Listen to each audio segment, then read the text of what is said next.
Jordan Miller. I'm the co-founder of TYP, Theater for Young Professionals, a premier youth theater in La Mesa, California. And one of the perks about being a parent of one of our students is that for every time we do a new production, I generally brew a home brew inspired by the show to have on hand for general merriment. Just a little something I always wanted to call TYPsy brewing. Normally this is my son's channel, which I've also called The Adventures of Son and Daddy, a take on ASD, as he is a student on the autistic spectrum, but he generally gives us fantastic content like this video here. Baby, right round, like a record, baby, right round, round, round. So today I'm going to hijack our channel because he's at school currently, and when he gets back from school, hopefully he can help me finish up this bad boy. So coming up, our next production at TYP is Stephen Sondheim's masterpiece, Into the Woods.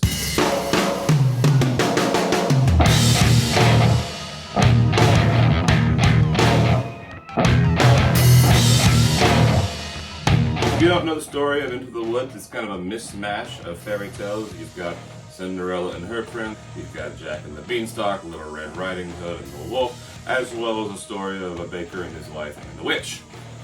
In Act 1, it always ends happily ever after. However, in Act 2, we find out maybe there's more to the fairy tale than happily ever after. Anyway, in this case, we're going to do a variation on a traditional Irish red recipe that I got from TYP brewmaster Jose Diaz, which is really a clone of the San Diego brewery Pizza Port's Shark Red Ale.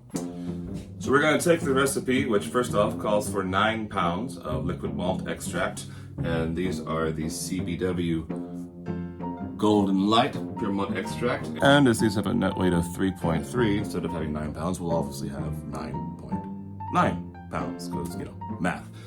So already, that's going to bump up our projected ABV, or alcohol by volume. Next, the recipe calls for 2.5 pounds of caramel 75 to give it that nice red color, as well as half a pound of caramel 125. Now, when I went to the brew store yesterday to get my steeping grains, they actually did not have any caramel 75, so I opted to boost it up to caramel 80 as opposed to caramel 60 because it said caramel 80 would give it a nice deep red color as opposed to a lighter red color, and I thought, what the heck, let's go big or go home. For you homebrewers, this malt smells amazing. Also, we're going to beef up the ABV once again with a pound of corn sugar right there at the end of the boil. Original recipe had ABV listed between 5.6, 5.8 ABV. Hopefully we can bump that up to about 6.6 or even 7 to make this a red IPA, because anything with IPA in the title, and I'm good. Except that juicy, hazy stuff that everybody's so fond of. Give me a good old-fashioned West Coast, punch you in the face with hops IPA. So, at the end of the day, we're going to come up with what I consider an American red IPA, inspired by the character played by our brilliant actress, Abby Pruitt, who plays Little Red Riding Hood. Therefore, we're going to name this beer Little Red Riding Hop. So let's get started. So first off, normally when I make a beer, it's traditional that I actually drink a beer while making it. But seeing as how it's 8:45 in the morning and I just dropped my son James off at school, I'm going to stick with coffee.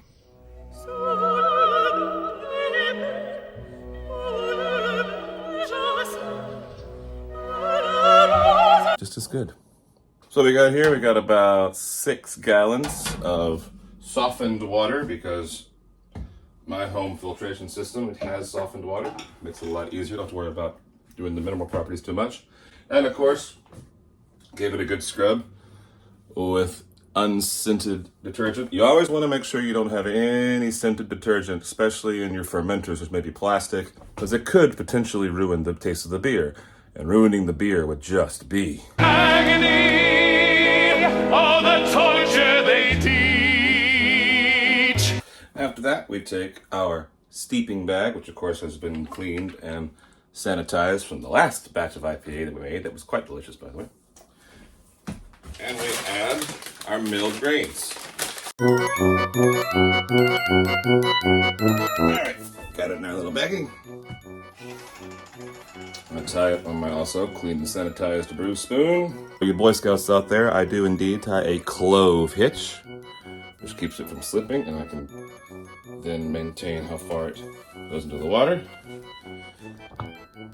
And then we just drop that bad boy right in the water, so you can see. Make sure it's all done in there. And then we do what we call flame on.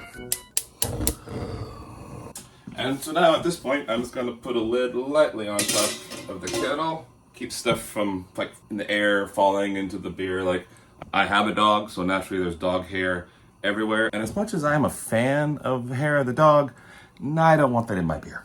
So now we put the timer on and we wait about 45 minutes. We're trying to get temperature to a target of around 157, 160 to steep these grains. Just like essentially we're making grain tea, so to speak. So we'll see in about 40 minutes. And if you haven't done so already, this is a great opportunity to be cleaning and sanitizing your fermentation bucket. Yeah, a lot of brewing beer is really more cleaning and preparing equipment versus actually cooking anything. All right, let's take a look at how we're doing here. Ooh. I don't know if I call that red, more like rust, but that looks good. Meanwhile, we've got our fermenter full of sanitized water, which is for you. Starting off, you want about 2 ounces of star sand per 5 gallons of water. We've also got a tube in there that'll transfer the wort back to the fermenter, as well as our gravity reader, and also popping in our airlock so that everything will get nice and sanitized. Get in there now. So put the nice scrubbed lid on top. And a good thing to look out for now at this stage is check out that spigot and see if there's any water leaking around that sealant, because you don't want to be leaking beer for 2 weeks while you're fermenting. I've had that happen before. Let me know, and let me tell you, that was not fun. But it seems like we're all good now, so we're going to put this bad boy over here on the ground by all the other brew craft and the Sloopies everywhere, of course. Like we got about 10 more minutes left in our steeping time. All right, we are back. So we ended up steeping the grains a little bit longer than 45 minutes. Ended up taking about 52 minutes. And as you can see, we've got that beautiful red color still going. Looks gorgeous. So now we're going to take our grains out. We'll leave the spoon. And then we're going to do, this is where I'm making some comments that this is horrible, I'm doing it all wrong, I really don't care. A lot of times you'll read you don't want to strain your steeping grains and you squeeze it all out, because like a oversteeped tea bag, the grains will be kind of off color or kind of steep, basically cooked too long. And I completely disagree. I think you should get every ounce of sugar water you can. Problem is, this grain bag's about 160 degrees, so hence the gloves, not only to protect against hand oils, but ouch! So hence a clean stainless steel pot to the side. Let's just give that a good squeeze. There you go. We'll put that over here. We'll let that cool. We'll probably add that. Probably squeeze every last drop, and I literally mean squeeze every last drop. Squeeze every last drop out of those insolent musical peasants. No, that wasn't a shameless plug for TYP's production of The Adventures of Robin Hood this summer. Oh yeah, I gotta write that. Very important next step. Turn off the flame. This will keep the liquid malt extracts from scalding on the bottom of the pan. And as you're stirring it around, all of a sudden you see all these nice blackened flecks come up, which is in fact burned syrup. You don't want burned syrup. All right, so next we take our liquid malt extract, which I've already removed the very sticky lids off of. And yes, I will be taking tongs and dipping that into the hot wort water to make sure again I get every last drop. So now we're going to add 9.9 pounds of the Brews Golden Light Pure Malt Extract.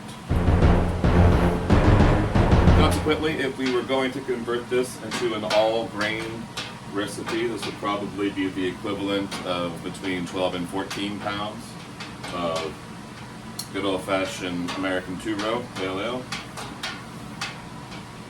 I've done the 6-row before, which kind of gave it more of an earthier texture, and I think I like this the regular, a little more expensive 2-row, and instantly more popular for that reason. Yep, you can see here, got the hot water in there, melting on that syrup, get every last drop, which brings us to our final canister. Here we go.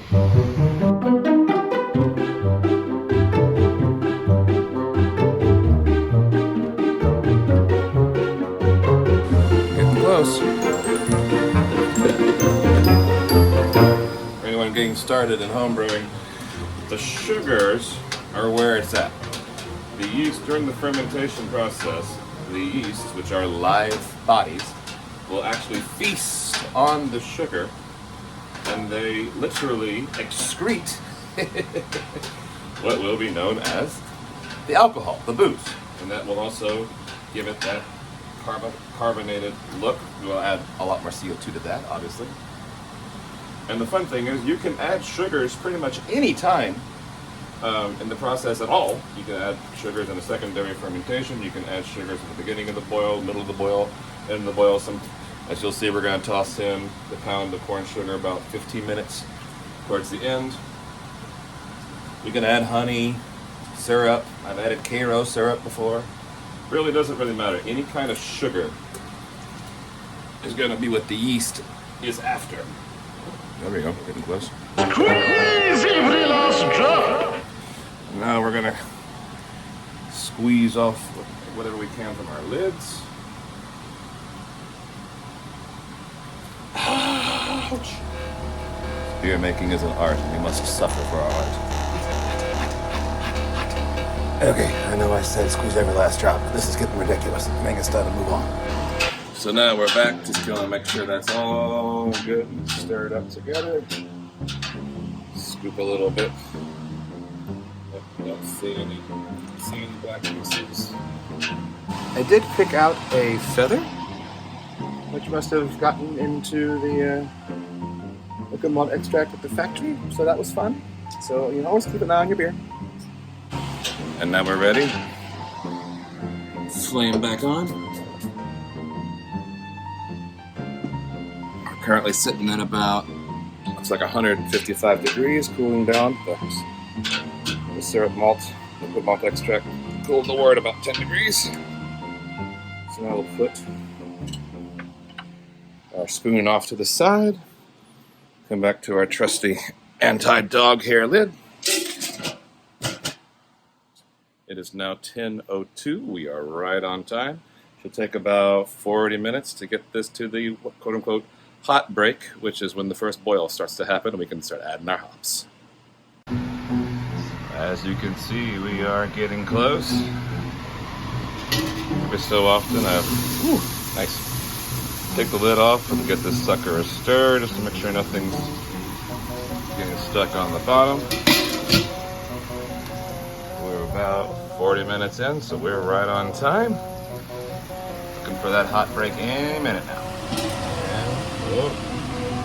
And that's what we want to see. We call that the first hot break. So now we're ready to start adding in our hop bill. It calls for 1 ounce of Magnum hops at 60 minutes, 1 ounce of Centennial hops at 30 minutes, and then half an ounce of Cascade hops at flame out, which is when you turn the flame off. Now I believe hops are kind of like garlic is to an Italian recipe. So whatever the recipe you're using calls for, you can easily double the amount of garlic, even triple it. Hops are kind of the same way. So there again, we're going to start with our 2 ounces of Magnum hops, solid bittering hop. This is one of my personal favorite parts of the entire brewing process.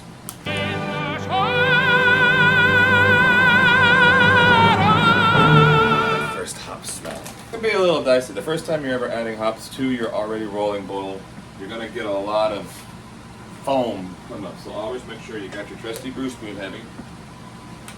Dump those hops right in and give it a good stir. Otherwise, it could very easily boil over. You could also just kill the flame at first. That'll help it. But oh yeah, see this? Ooh, there it is. It's beautiful. It's like a ogre's bog stew. Can't wait. And as soon as it starts to go back on the rolling, kind of the rolling boil, then I'm going to start that timer at 60 minutes. Because right now the hops have just slightly cooled it a little bit, so we'll let it get back up to where it needs to be. We'll start that timer at 60 minutes. Yes, double, toil and trouble, fire burn and cauldron full of beer bubble. Or something like that. And we're back. It is 1 minute. We are at 1 minute to the half-hour mark, so we're just going to take our little lid off. Give it another, ooh, it's rolling boil right now. So again, we're doubling up the hops recipe from the original recipe because we're going to have a little higher gravity beer. So we add our sugar.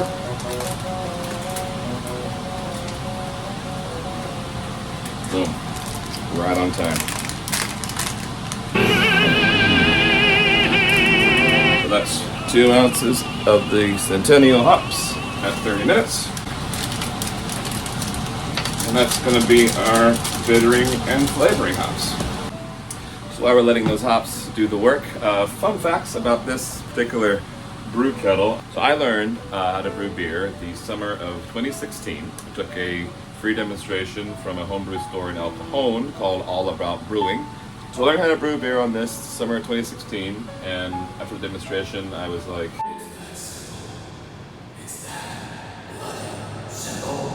so first thing I did was I went to Target and I got that brew in a box. Got the brew in a box kit, which is basically a gallon of this pale ale. This right here was the original beer that I made. And you can see there, James actually was part of the process, helping me brew it. Simple pale ale, but it was delicious. So I've kept this one. And the funny thing about this is that because it wasn't pasteurized, the yeast, it's basically been fermenting for,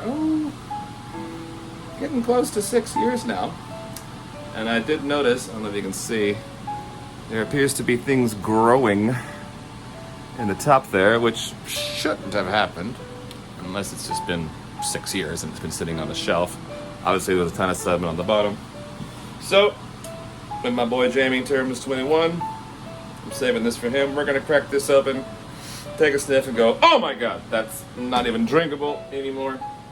Let's have some of Daddy's fresh beer. Okay, so now we're about 15 minutes before the end of the boil, and this is generally when I add my last round of sugar. And we're going to add a pound of this good old-fashioned corn sugar.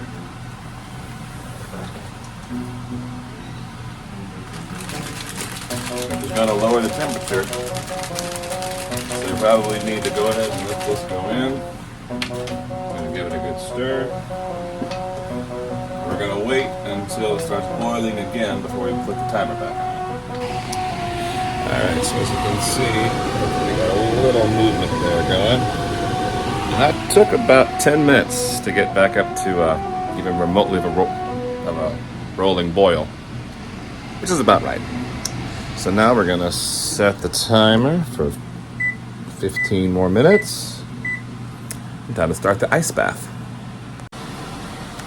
Alright, and then some fun additives. We're about 10 minutes to the end of the beer. We've got a yeast nutrient, which is a half a teaspoon of yeast nutrient, 5 gallons of wort. Dissolve that in some warm water. Add that in. And that's just going to help make the yeast even happier when it's fermenting.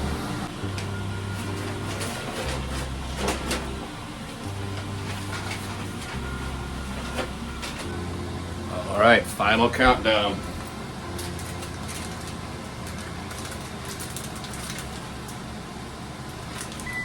There it is. We're gonna do 1 ounce of Cascade. So we're gonna guesstimate. Here's the 2 ounces.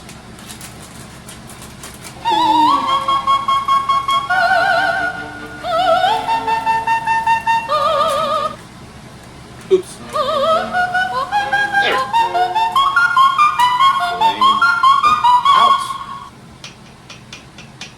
Put our lid on there. Now we're going to wait about a minute before we do the hardest part of this, which is take these oven mitts, pick this 5 gallons worth of boiling hot wort, and transport it across my house into an ice bath, which I will spare you that footage. Okay, not so bad. So now we've got the hot wort and the ice bath. And put a little chimney aspect on it. And we'll just let the ice water do its thing.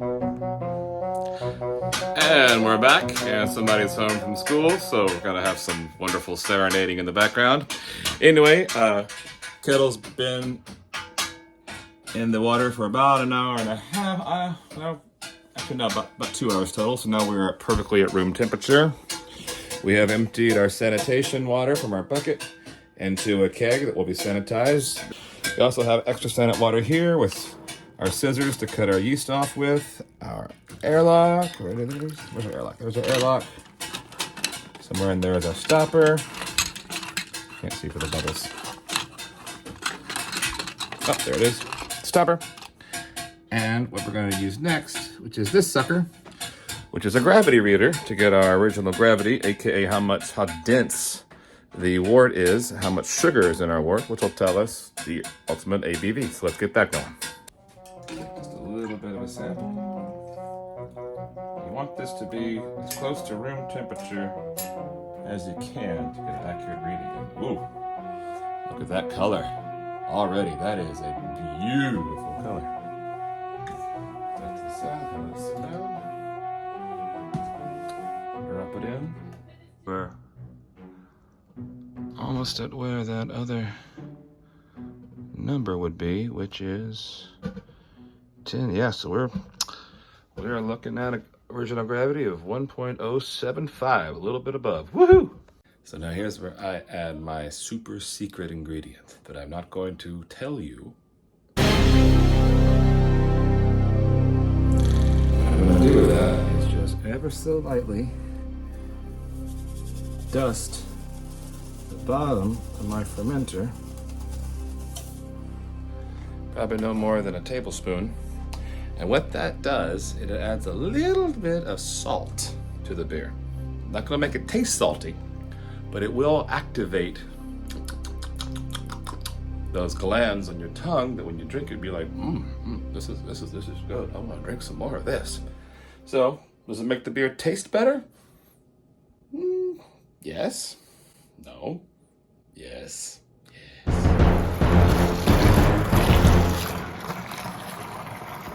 So now, the second most important ingredient to your beer, first being, of course, water, is your yeast. And for this beer, we're going to use the Safala US 05 dry ale yeast. This is a warhorse of a yeast. It's really hard to screw up your beer with this yeast. And you don't have to put it in hot water for 20 minutes or anything. You just sprinkle it directly into the wort. So with sanitized scissors, cut the tops of it off and dump directly into the wort. And then we just fill her up. Once I pitch the yeast, you really want to swirl that wort in there, trying to oxygenate it as much as possible. Now, after we seal it, we want to try to keep as much oxygen out of there as we can. And sometimes some home brewers will get it good and sealed and then give it a good shake. I feel like this is about as effective as any other. Again, it also helps to kind of dissipate the yeast that we pitched. And we're just gonna let that go until pretty much it stops flowing out of there. Because inside we're gonna have a lot of ooey gooey hop residue. Now you can see our sample has had time to settle some of all that goo just talked about. Gives us kind of a clearer indication of where our gravity reading is. I still am gonna call it 0.075, but now we can really see that reddish hue already coming through. And that's just gonna clarify more and more. All right, we're looking good. My guesstimatation, not too shabby, a little over 5 gallons. Got it all pushed down and sealed, ready to go. Got our rubber stopper in, pop the airlock on it, put it in the corner. And here we are. So we've got our airlock on, which is half full of sanit water. You can tell if you press into the lid, you'll see it rise. That means we've got a good airtight seal. What's gonna happen now, all that beautiful yeast that we put in there is gonna eat up all those sugars and make this from a very sweet tasting beverage into even more yummy beer. So we will see you in about 2 weeks.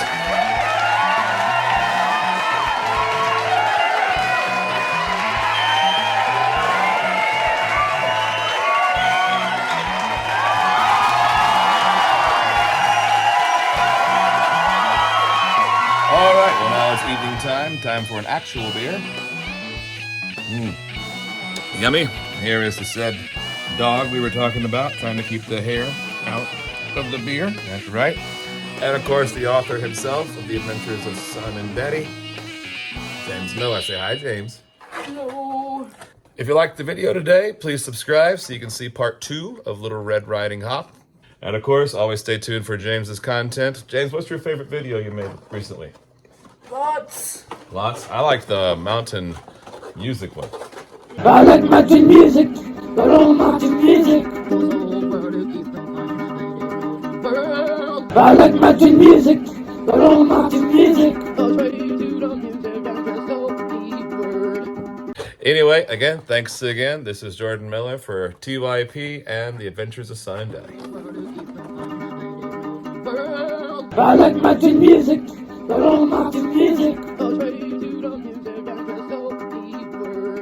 And I know things now, many valuable things that I hadn't known before. Do not put your faith in a cape and a hood.